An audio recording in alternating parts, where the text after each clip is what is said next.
Hello and welcome to the inaugural Women's Media Center Progressive Women's Voices Impact Lecture.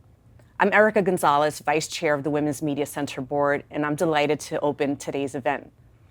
WMC Progressive Women's Voices is the premier media and leadership training program in the country for women. And since 2008, we've trained more than 500 women experts to confidently and clearly communicate throughout media platforms. This consistent work is part of our mission to ensure that diverse women's voices and stories are shaping national conversations. Our trainees are featured in all major media outlets, on social media, and on podcasts. This lecture is an extension of the PWV program.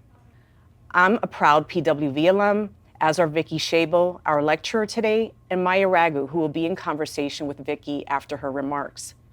Vicki Shabo is perfectly positioned to shed light on issues related to care, as she is a gender equity expert, policy advocate, and coalition builder who has helped win paid leave, paid sick time, equal pay, and pregnancy fairness policies affecting tens of millions of people. Presently, she is a senior fellow of gender equity, paid leave, and care policy and strategy at New America. She is also the founder and director of the entertainment initiative Rescripting Gender Work, Family, and Care, also at New America. Her lecture today is titled, Who Cares Today? A reflection on where we are as a country with respect to work, family, and care. And I can't wait to learn from her insights. Following the lecture, we'll shift into Maya Raghu, engaging Vicki in conversation, building on threads from her remarks. Maya is the National Director of the Protecting and Advancing Diversity, Equity, and Inclusion Initiative at the Lawyers Committee for Civil Rights Under Law, providing legal advice to nonprofits with racial equity programs. She has extensive experience of working with both nonprofit organizations and in government. Maya has spent many years fighting for fair and safe workplaces, and her and Vicki's expertise will position everyone listening for more layered thinking about issues that affect all of us. It is my honor and pleasure to introduce Vicki Shabo.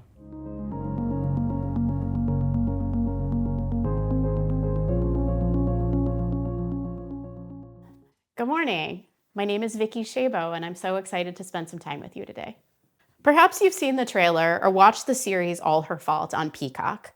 The incredible actress Sarah Snook stars as a mother whose son has gone missing from what was supposed to have been a playdate, but was instead a planned kidnapping. Through Snook's character and her friend, played by Dakota Fanning, we see up close the ways in which mothers in many families in the United States bear a disproportionate mental and practical load of parenting, where fathers are helpers or supporters, but ultimately clueless about their children's clothing, their whereabouts, their habits, and where mothers are primary caregivers, where dads are babysitters at best, and pursue leisure time activities in ways that harm their partners instead. The show provides some commentary that is hopefully sparking conversations in households across America about the division of labor, mental load that often women are carrying, and the importance of shared care work in families. Interestingly, though, even within this show, there's a model that's different.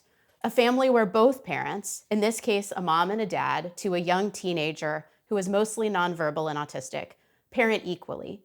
In this family, which has fewer economic resources than the other two, the father, the detective investigating the kidnapping at the center of the action, played by actor Michael Pena, is a responsible, competent caregiver who is his wife's counterpart in making decisions, providing care, and managing work and family demands.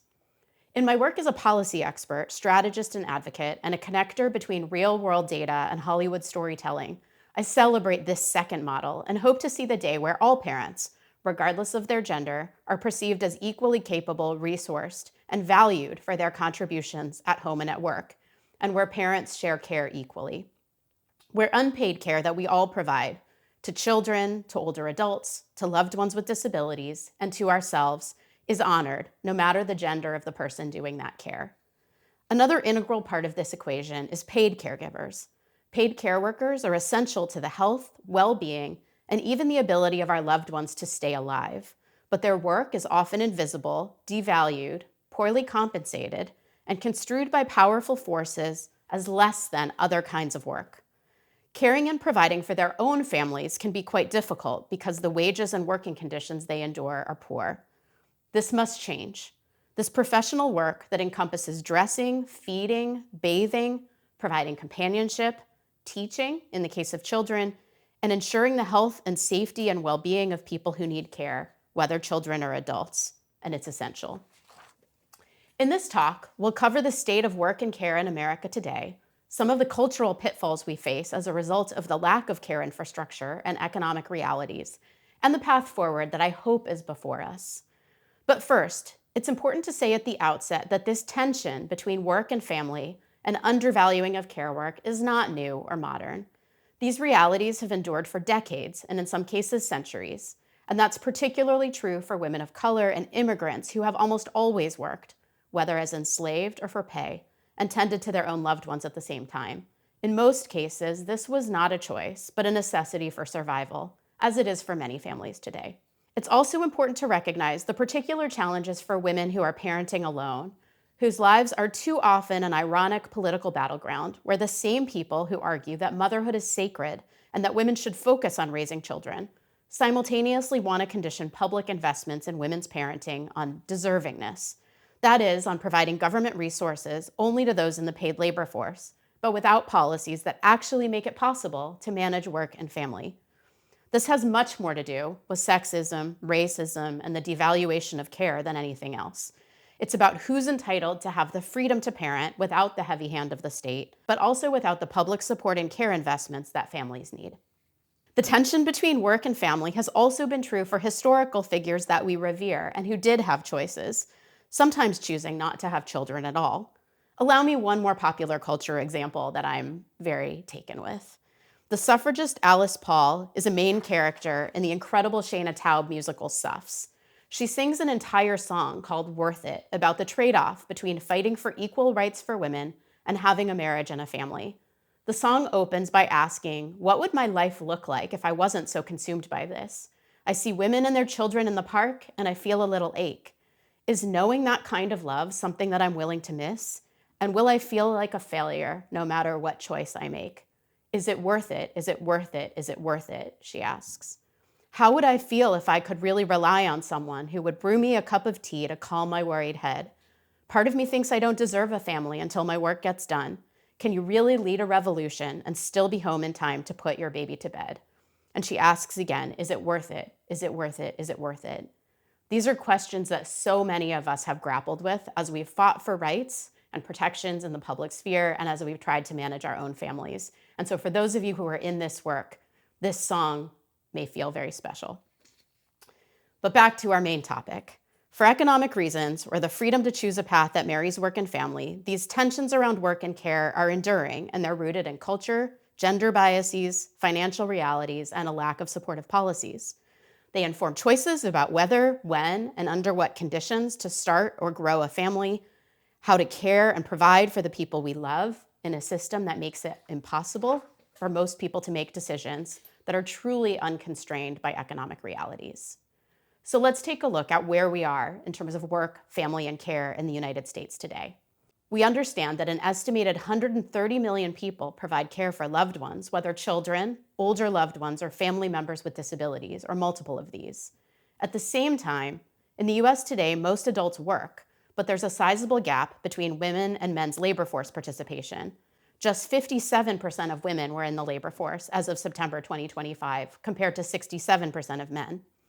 Among people of prime working age, labor force participation rates are higher, above 80%, but women's labor force participation still trails men's for people 25 and older. And this is especially true among people with lower levels of education, where fewer than half of women were in the workforce in March of this year, 2025.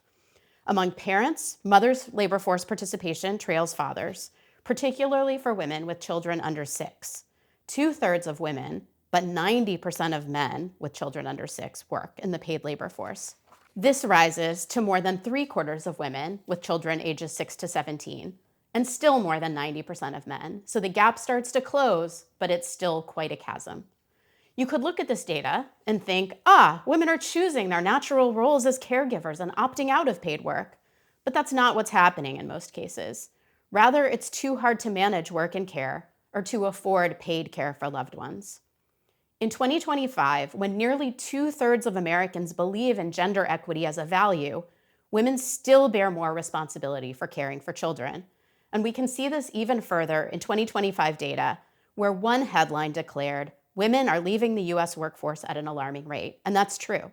An estimated 455,000 women, disproportionately more educated women and Black women, left the workforce between January and August 2025. Men did not. Some headlines from a recent study chalk this up to the so-called ambition gap, but economists cite childcare and early education as a major reason. Finding high-quality, affordable care for children is difficult. Care is notoriously expensive, more than rent and mortgage in all or nearly every state if you're thinking about 2 children in care, and more than the cost of tuition at a public university in 38 states. Childcare prices are estimated to have increased by 29%, well over increases in rising costs or inflation overall. In addition, for workers with irregular schedules, people who work part-time on a variable schedule or non-standard hours, finding childcare that meets parents' needs is very difficult. To the extent that choice is involved at all, for those with economic means to choose, leaving paid employment that corporations control may be an act of exasperation or resistance, but for the vast majority, it's not a choice. Women are also disproportionately those who care for older adults and people with disabilities. In the most recent Caregiving in the United States report, released in July of 2025, 63 million Americans identified as family caregivers, nearly a 50% increase since 2015, 10 million more people than in 2020. More than 60% of these are women. The value of unpaid care work in the United States is estimated to be $1 trillion, and 64 billion of that is done by women. Family members care for loved ones, generally managing paid jobs, and this volume of unpaid care work, in large part because paid elder and disability care is also hard to find. Finding paid care has been even more difficult as restrictive immigration policies take hold. Most care workers in the US are poorly paid, are women, and are from immigrant backgrounds. There's already new data showing that ICE crackdowns are driving foreign-born child care workers out of the center and home-based child care workforce. There's also likely an effect on an already stark shortage of home and community-based direct care workers and workers in assisted living facilities as a result of poor job quality and low wages combined with federal budget cuts, facilities closures, and immigration crackdowns.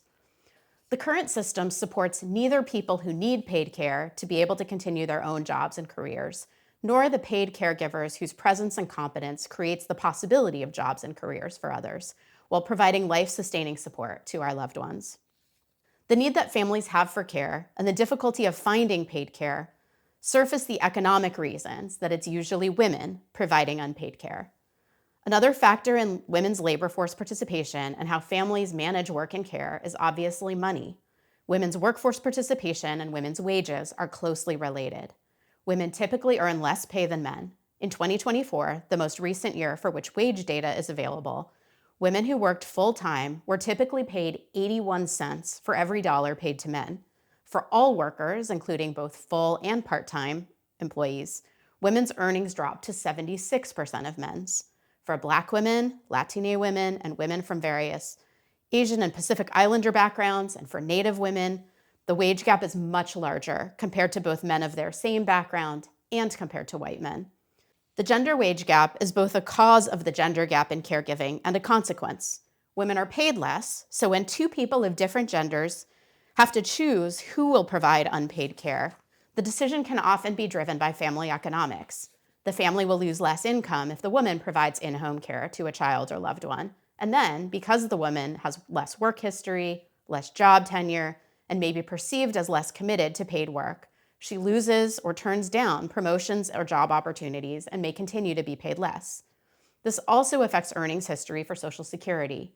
At age 65, women's Social Security payments are 80% of men, an average of just under $1,550 for men, but $1,250 for women. Women are also less likely to have private pensions and have lower pension amounts. And as you would expect, there's a huge racial wealth gap and a retirement savings gap, which means that for women of color, the wage gap, the income gap, the care gap, and the savings gap all add up to a huge retirement savings gap. So we've talked a lot here about women, but what about men? It's tempting, and in my opinion, too common, to talk only about the challenges women face. But the status quo is also hurting men.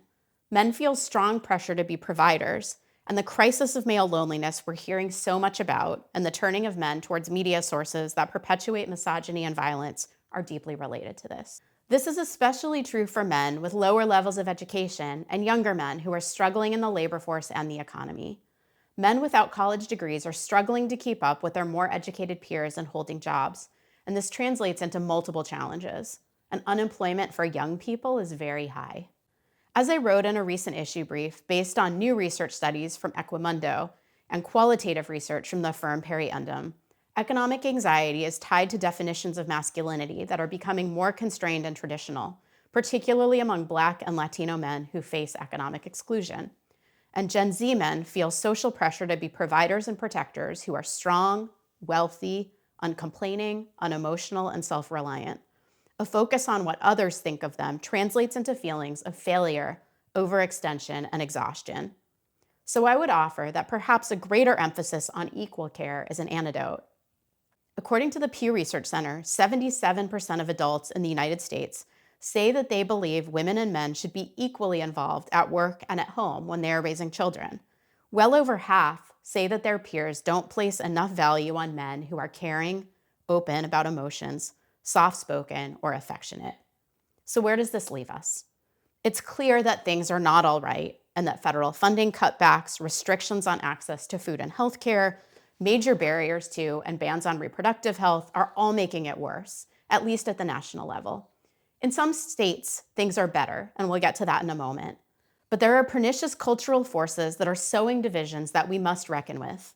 Economic challenges facing families, challenges facing both paid and unpaid caregivers, and the complexities of managing work and family and trying to do it all make things hard, complicated, and exhausting. It's no wonder that this is fertile ground for narratives that would relegate women back to the sphere of home, with images put forward on social media of living softer, gentler lives.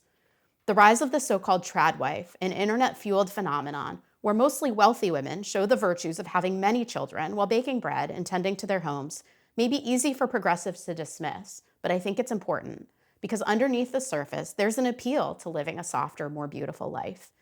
Even if this isn't attainable for many people, the aspiration holds appeal in much the same way as Trump held appeal for blue-collar men. So how do we tap into the broad desire for a simpler time in the context of a complex reality? We have to change policy and we have to change culture. So here are 5 suggestions. First, I believe that we need to acknowledge that the status quo is not workable, no matter what one believes about gender roles. We need to put policies in place that stem the tide of income inequality, which has been rising over many decades. This means reorienting our tax system and putting limits in place on corporate power. For too long, gender equity advocates and care economy advocates spent too little time on this broader context, and fortunately that's beginning to change in exciting ways. Second, we need to break out of zero-sum thinking about gender and acknowledge that people of all genders are equally capable of contributing to workplaces and homes, and that it's time to put aside cultural biases that are used to box people into gender roles and that constrain our own notions of what's acceptable and appropriate in the realms of work, family, and care. Let's keep the gendered parts of ourselves that are personally important, but let's jettison outdated cultural stereotypes about work and care that hold us back at a societal level. Third, we need to celebrate examples where policies that encourage equitable caregiving are working and where care is invested in. For example, 13 states in the District of Columbia have passed paid family and medical leave programs that apply equally and are equally available to women and men who are caring for a child, a loved one, or themselves. In states where programs are operational, and especially in most newer programs, men are taking more leave to care for newborn or newly adopted children. In Washington state, for example, men are 55% of leave takers. In New Mexico and Vermont, and in many local jurisdictions, public funding for childcare is creating greater and more affordable access, reinforcing the notion that childcare is a public good, that it's something families, and not just women, must deal with. Access to childcare supports women's labor force participation, and affordable care supports families' economic security while also raising wages for childhood educators whose jobs are being professionalized. In Washington state, there's a new long-term care insurance program called Washington Cares that will start to shift the needle on affordability and planning and create culture change around care for older adults. Fourth, consistent with the link between policy and culture shift, we need to value care no matter who is doing it. That means changing workplace norms and public culture to support caregiving, so family members can work and care with pride rather than apology, or feel like they have to hide family responsibilities in the workplace. It means changing workplace practices and policies so workers of all kinds have the flexibility, predictability, and control they need to manage their work and home lives. It means valuing professional caregivers more and making public investments that boost wages and professional training, and creating workplace protections that mitigate tendencies towards paid care worker overwork, abuse, safety concerns, and harassment. Fifth, it will help to see all of this reflected more in popular culture. Television, movies, journalism, social media, games, music, and sports are all places where people see and absorb messaging about norms, standards, and expectations, better reflecting what people are actually experiencing, actually desiring, and should actually be able to access in a more equitable and supported society is key. So what can you and all of us do to achieve these outcomes? Here are 5 ideas. Talk with family, friends, and neighbors about the challenges that you face managing work, family, and care. Bring it out of the shadows.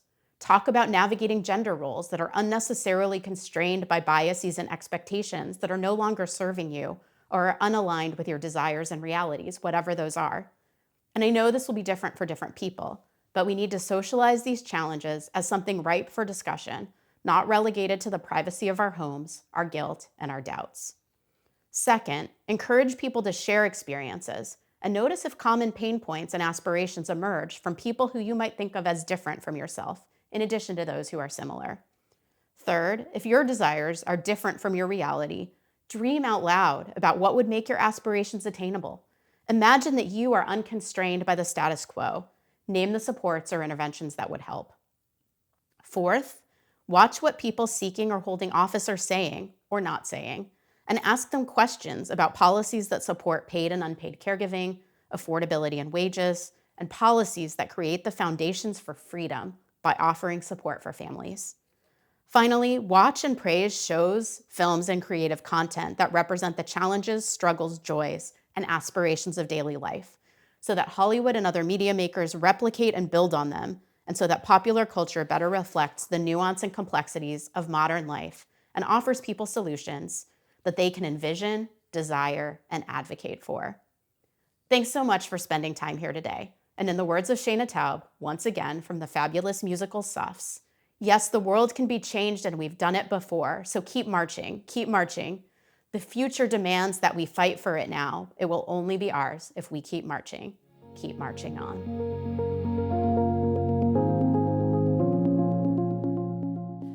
Hi, I'm Maya Raghu, and I'm here with Vicki Shabo, who just delivered a very interesting lecture about care work in the United States.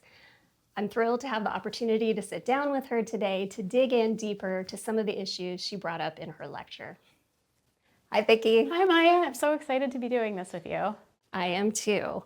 One of the overarching themes of your talk was the way in which care work is undervalued. Care work has long been thought of in American culture and in American law as not being labor that is worthy of fair compensation or even really being compensated at all, fair working conditions, and of protections in the law. And you said that this is a function of racism and sexism. So can you dig into that a little bit and explain that? Yeah, and it's complicated and layered, right? So for one thing, as I sort of talked about a lot in the lecture, care work is often unseen. It's usually associated with women. Women's work is devalued. Women's time is devalued and long has been. And when you layer onto that racism, the history of slavery and enslaved people doing the care work for other people's children, immigrant workers caring for other people's children, you sort of have this history that then was carried forward into the Fair Labor Standards Act, into your specialty, which is civil rights law, And you just don't see the kinds of protections that we give to many other categories of workers, not all. Obviously, agricultural workers and others were also left behind, also with a history of nativism and racism. But the gender piece, I think, is really unique to care work and its devaluation. What is it about women and so-called women's work in particular that you think has led to this persistence in undervaluing it or not really seeing it as work? Yeah, I think a couple of things, and I'm curious sort of for your thoughts too. I think part of it is like this, we get messages, we are told that this is about love, and that love and work are kind of different things. And so you have a responsibility to care for the people that you love. You want to care for the people that you love. So it isn't just even like somebody else is telling you that this is the work you have to do that is for free, but it's like we have implicit as well as explicit messages that we've internalized that are about sort of the intersection of care work, which is unpaid, with doing the things for the people that we love and sort of going the extra mile. And I think that when that gets translated into societal-wide messages, you have this sort of idea that this is traditionally women's work because, at least in some communities, men were the ones who were out doing paid work. And that has just gotten perpetuated even as our economy, our standards, our education system, and everything else has changed, and where people of all genders really should have equal opportunities to do both paid work in workplaces or wherever, and in their and unpaid, care work that should be thought of as work in their homes. No, I think that's right. For so long, work that was labor that was happening in the sphere of the home or the domestic sphere was seen as the responsibility of women because, as you said, some of it is care work that is seen as an act of love, but then there's also domestic work as well, the cooking, the cleaning, Right. and everything else. What I think is interesting about the way that this notion of women's work still persists is, I've heard this, and I'm sure you have too, that women don't want to do the higher paid, the jobs that involve physical labor, or that women don't want to do dirty work. And I think in people's minds, they're thinking of things like construction or work in the trades. Mm-hmm. And there are a lot of men who would love to be able to do those jobs. They just need the training or to be feel welcome in those workplaces. But I think the other thing, part of it is that women are already doing a lot of jobs that are physical, that involve labor, that are, quote, dirty. And I think care work is an example of that. You mentioned in your lecture that care work involves physically lifting and moving people and bathing people and running around after children. Like, that's hard work. That's physical work. It is. It's exhausting. Yeah. Any parent who has had to chase toddlers around a park in the cold or in the heat knows that it's physically exerting. People who are caring for a loved one, taking them out of bed, taking them to the bathroom, helping them change clothes, like that is physical labor too. It's just in a different sphere. Right. And that has been devalued. Right. But people don't think of that in similar terms to construction or trades work because it is work that is largely done by women of color, as you point out, and immigrant women as well, which I think feeds into the narratives of why this isn't work that it's acknowledged as labor and paid the same kind of wages. Something that strikes me as we're talking is it's also not building a new thing, building a physical manifestation of somebody's labor in the same way that investing in the development of a child or the care of a person, you can't see that in the same way because it's internal. And I wonder if that has something to do with it too. Sure. It just strikes me that what you're talking about is like construction is people making things. It's sort of like a goods economy where you can see very physically the manifestation of somebody's labor, whereas somebody caring for a child or contributing to their development or caring for a loved one, you're investing in people. And we so often are devaluing sort of human capital in this country in different ways that it strikes me that maybe part of the issue is the difference between labor that is seen as creating something and labor that's investing in people. And then that, sort of explains too why like teaching is devalued and nursing is devalued, and service economy jobs, particularly those where people are paid lower wages or work hourly, often are seen as less than or less valuable. Yes. Also jobs where the majority of people working in those jobs are women, and women of color. Yes. Not an accident. No. But I think one of the things you've brought up is this idea of care work and care as a public good and an infrastructure, really, but not acknowledged as such, or hasn't been that often. I think especially during the pandemic, there was this brief moment when schools were closed, where daycare centers were closed and other care wasn't available, that people realized how important the availability of paid care is to their own ability to do their job. Like care work is the work that makes other work possible as infrastructure. Yeah. There was that feeling and acknowledgement for a moment, but it seems to have disappeared.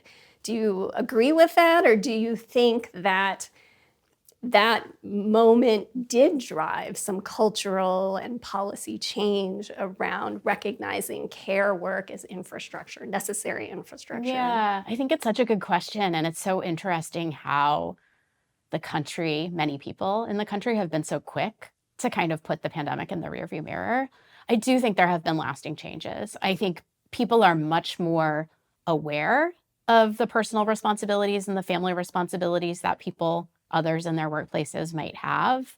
How that manifests in a workplace, I would imagine, I think, is very different depending on the culture of that workplace. I think one place where I've noticed that change has been enduring is in public opinion polling around childcare, where it used to be, and I've worked on paid leave policy for a long time.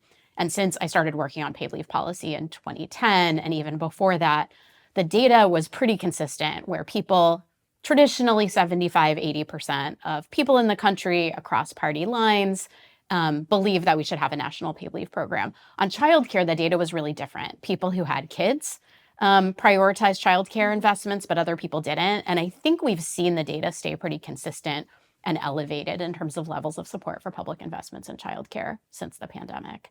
I don't know about other kinds. Other kinds of caregiving are also seen as very important by people across party lines to invest in. I think, as we see baby boomers aging and the sandwich generation, people who are caring both for children and for adults, being squeezed, we see really high public opinion numbers on investments in elder care and home and community-based care and care for people with disabilities too. But those childcare numbers really, I think, have been elevated and have stuck since the pandemic. So there's a lot in that I want to sort of unpack. One of them is that you have these high polling numbers that people are dealing with issues both as caregivers for children and of older family members or loved ones who have disabilities and need access to paid care. On the one hand, the need is older generation, baby boomer generation that's aging and creates this huge cohort. So on the one hand, you have this increased need. The polling data shows that people are acknowledging this need and want investments. On the other hand, the cost is very high. Why is it so hard to make those investments, make the policy changes to drive those changes that even politicians are acknowledging that we need? Yeah, so there's a lot in that question, I think. And I guess I want to start with the costs. So often we talk about costs in a couple of different ways. There's the cost of providing care, which, for children, childcare for children, as I chatted about in my talk, can be, as much as college tuition, can be as much as rent and mortgage. The costs of elder care, particularly for people who are sort of middle income and don't qualify for public assistance, can be astronomically, exorbitantly high, and you kind of don't know how long those costs will go on, as opposed to children who eventually age into school. So there's costs right now, like there's the costs that we're paying for, There's the costs of inaction, which we see in people's unpaid labor, disproportionately women, that we see in lost job opportunities for folks, that we see in losses to the economy where people aren't working and then aren't spending. And then we often juxtapose that against the costs of public investments, which opponents of these investments like to talk about as being in the billions, trillions of dollars. And that's really a question of priorities, because as a country, we spend that kind of money on many, many, many other things. We don't spend it on care. And I think that leads into the why. Why don't we spend it on care? That comes back to like care being invisible and devalued. I think it also really comes back to what we imagine to be in the realm of public policy.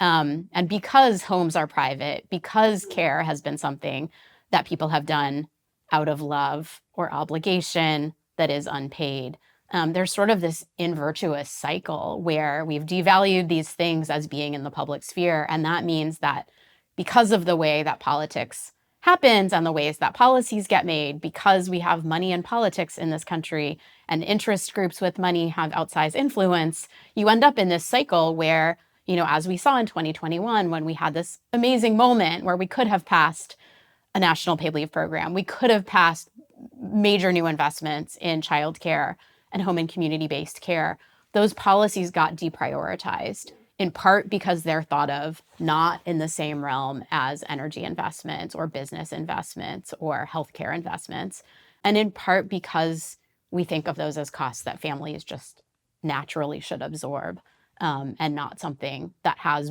broad ripple effects through society. So a couple of follow-up questions. One, let's focus on this issue of cost. On the one hand, it's care is incredibly expensive. On the other, the care workers themselves are being paid these very low wages. So what do we know what accounts for that disconnect? Like, where is that money going? Yeah, I mean, I think the money is a couple of things. Again, I feel like every answer has like a couple things. So again, care work devalued. We don't think of human capital investments as the same as other kinds of jobs. So that somewhat explains why the wages are low. Again, people of color, women doing those jobs, immigrants doing those jobs, we don't pay those people as much in general, these communities as much in general. And I think the money is like, where the money is going is like part of this broader question of how the budget is allocated, how discretionary spending in the budget is allocated, and how permanent spending, right? So we have major bedrock investments like Social Security and Medicare. And we have decided, mostly as a society, that those are things worth investing in. People's retirement security, people's healthcare, particularly as they age. These are social insurance programs. We have a social contract that may or may not be contested in this time, but that's like a thing that we've established. And then we have like discretionary spending, which goes to defense. It goes to corporate tax breaks. It goes to low tax rates for wealthy people. And that's money that's not coming in to the public treasury that could be spent on other things. And then honestly, like some of that money is going to corporations that are hiring care workers or companies that are hiring care workers and taking profit. And that's largely venture capital and private equity, which is a newer thing. Like traditionally, I think, the companies that have employed home care workers, for example, or child care workers had been mom and pop businesses as well, small businesses. And, people like to talk a lot about how small businesses are like the engine of the American economy. But, your former colleagues at the National Women's Law Center and my colleagues at New America have done a lot of work on the role of private equity in care. And so we're seeing, foreign investors and large companies kind of buying up these smaller businesses or making investments that have commodified for profit these care industries. So it's interesting because they do, at least in the private space, they do see it as a business worth investing in, but in order to extract profit and not necessarily create a private good. But at the same time, our policymakers are not seeing it as something worth investing in to create this public infrastructure that would benefit us all. Well, and I feel like the care community, the gender equity community has done so much work over the last 10 years showing the economic value of care, showing the losses, $27 trillion lost to families because of a lack of childcare and paid leave is a statistic that the Center for American Progress has come up with. $1 trillion in unpaid care work is a number that the National Partnership for Women and Families has come up with.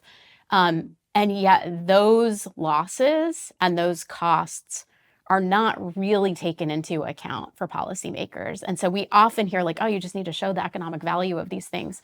But I don't think that cuts it when, as a society, we have this idea that what families do and how people manage work and care responsibilities, paid work and care responsibilities, and their family systems are like their own private realm.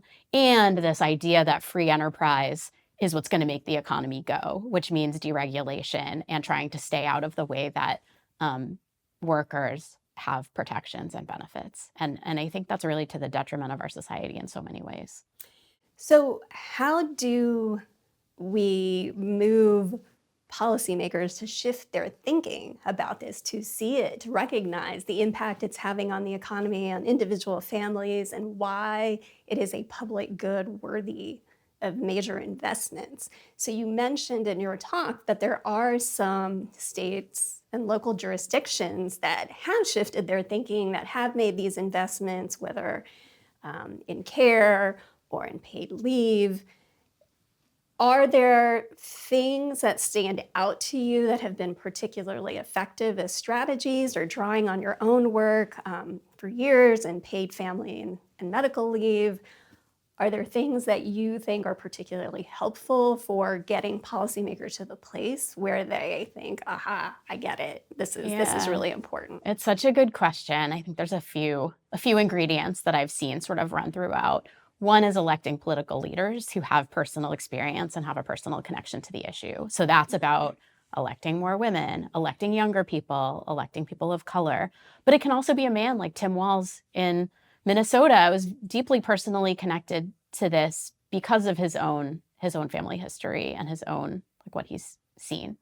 But in general, it's the personal connection between politicians and the issues.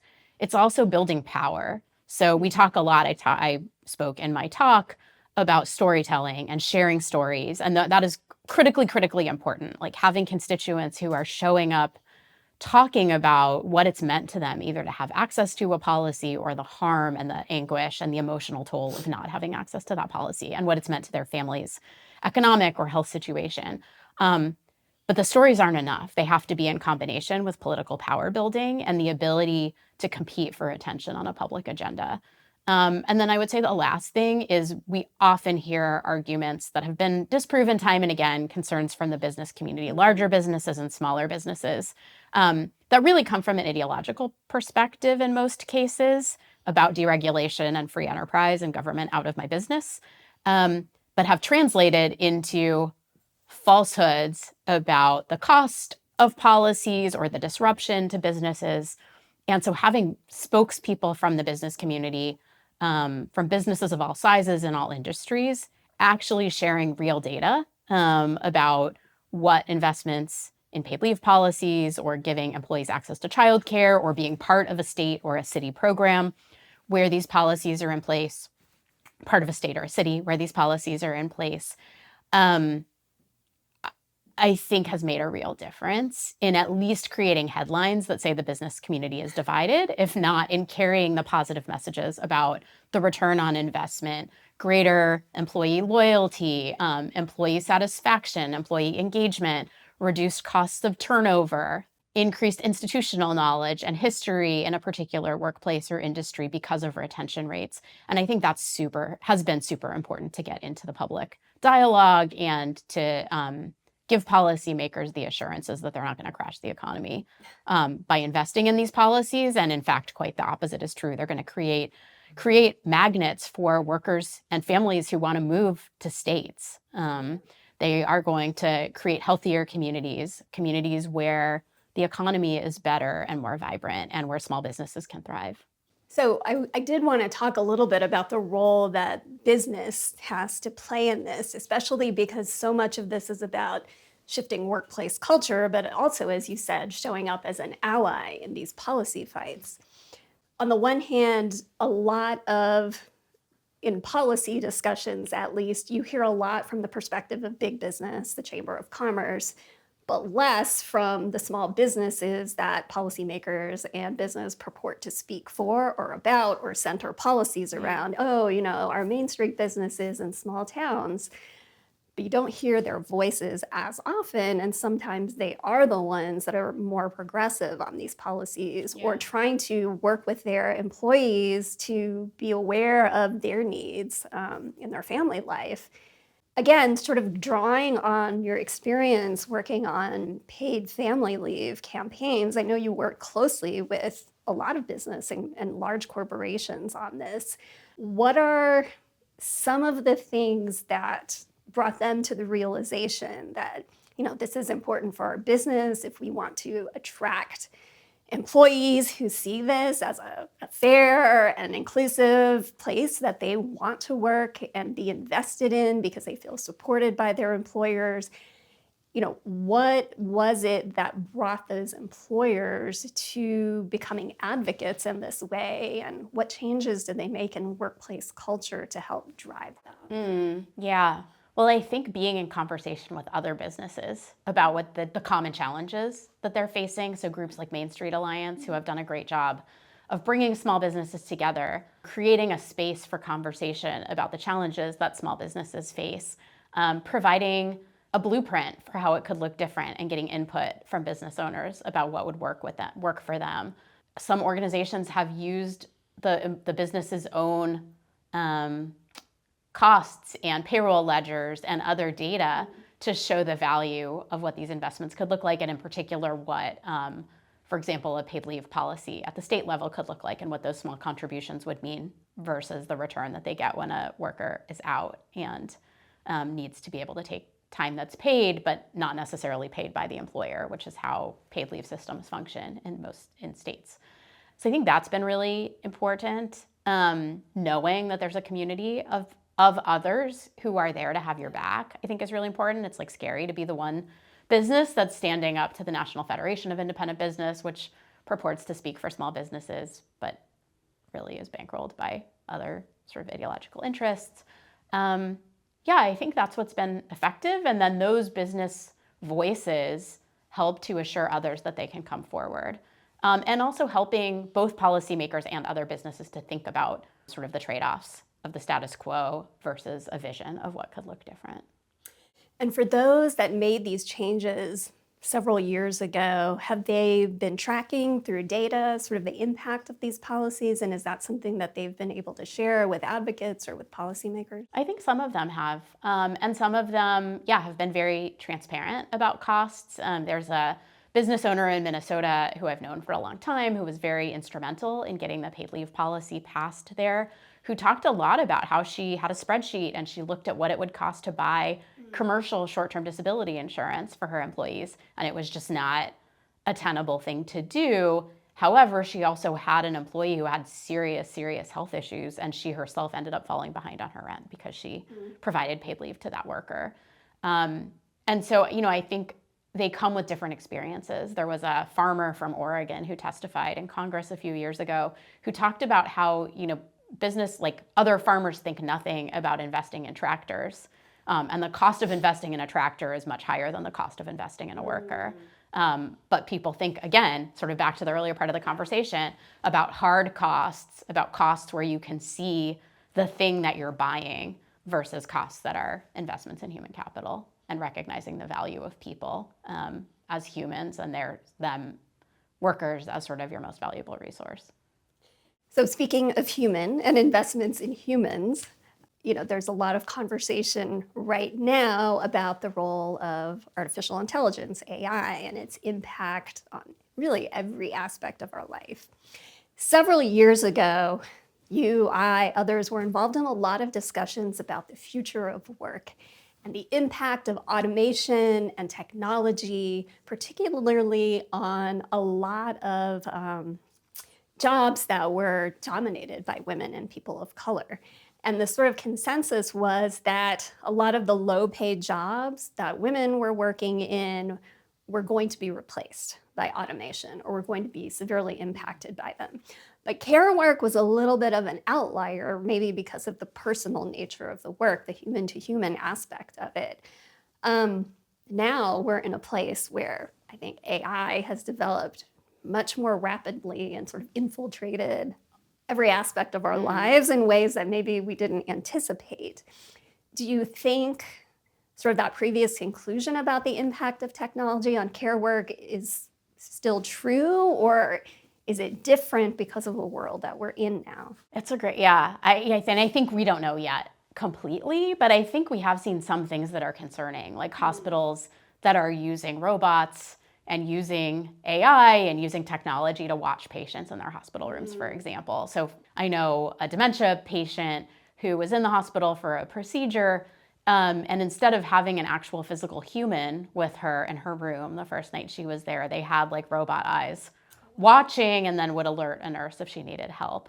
But that's not, if you're the person in that hospital bed alone and confused, having a robot or like artificial eyes watching you and then like some random person coming in to help you is just like not an effective or acceptable human solution, I would say. So I think there are some concerning trends.